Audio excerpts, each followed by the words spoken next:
Well, today I'm working on a Challenger. I need to, I have it up on jack stands now already, but what's going on is that the ass end is lower than the front. So I want to get that ass end up in about a inch and a half or so, roughly. I want to give it that rake. I don't want it to go like this down the highway. I want it to have that little bit of a rake to it. So anyway, today, so I took the shackles out and I figured out, there we go in focus, I figured out the shackle from this point, this point has to be 7 inches long. So this totally here has to be 7 inches long, and then the bolts are 1 inch in from the end. Okay?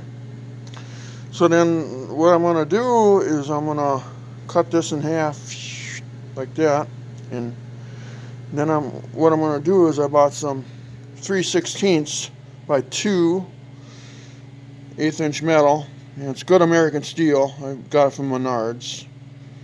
And what I'm going to do is I'm going to cut a piece that's going to fit, between there and there. And then what I'm going to do is on the other side I'm going to take it then here. And then on the other side so by the time I'm done, the piece will go up to this edge and the piece will go up to that edge, at the bottom of my finger there. And then I'm going to weld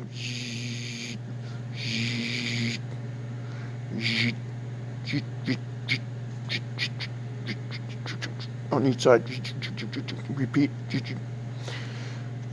So, by the time I'm done, the shackle will be 1 3/4 inches longer, and then the holes will be, and then I can use the factory shackles. So I cut it right here, and then that way it doesn't interfere with the shackle mounts here, 2 hickeys.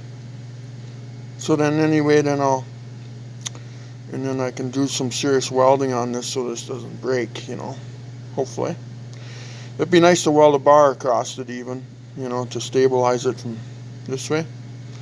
But I don't think I have to go quite that far, but we'll see. So anyway, yeah. Okay.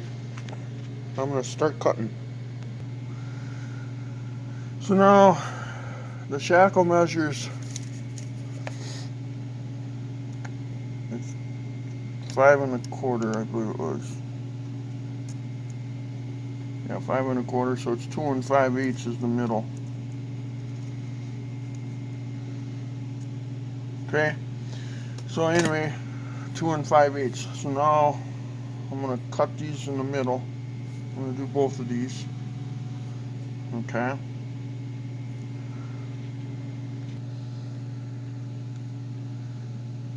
Okay, now I got them cut it in half, Now I got to make the piece that's going to go across. And I'll have all this welding area.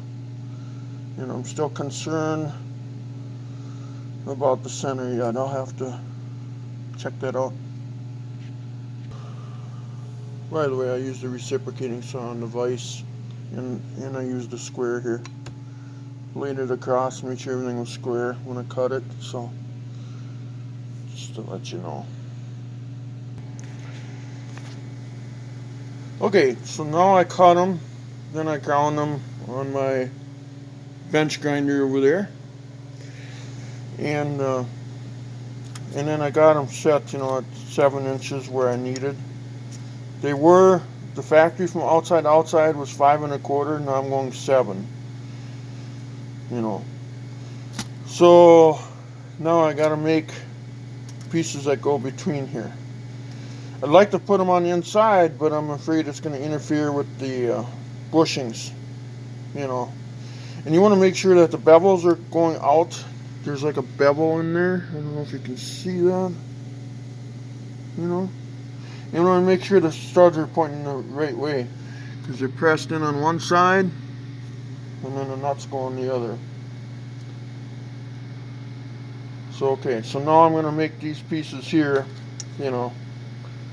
and I want to go, up to the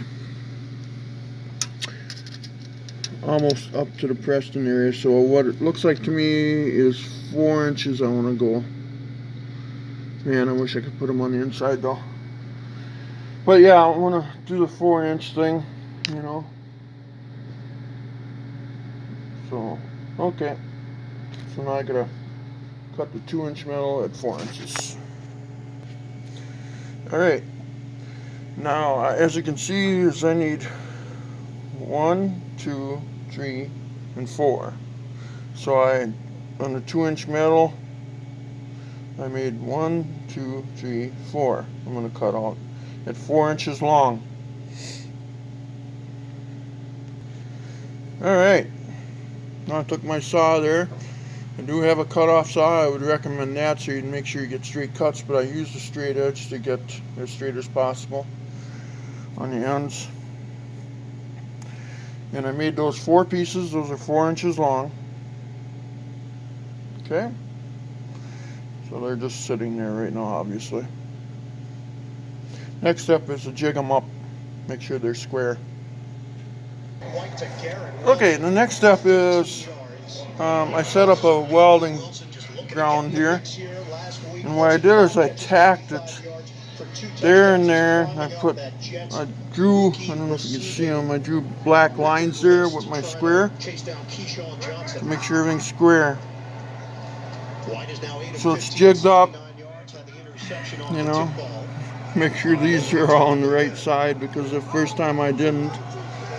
So, yeah, so I got everything kind of tacked together. So I'm going to weld it a little bit better, I think, and I might even weld it all. So, but yeah, that's because you got to tack it. You've got to tack it to the thing, to the metal, because you can't hold this thing. I tried to hold it with the C-clamps and forget it, that didn't work. This seems to work quite well. Okay, next step. Alright, got them all welded up, you know. Welds are penetrated, but they're not pretty because I gotta get a new helmet. It's hard to see shit no more. But yeah, so they're all welded up now. Again, you know, make yourself a ground band. You can tack it to the thing and draw a couple straight lines, you know. That way you can keep everything together right.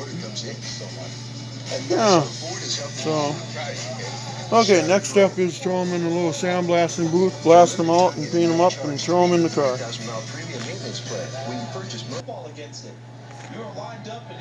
Okay, I got everything all painted here now. So, now we gotta let her dry.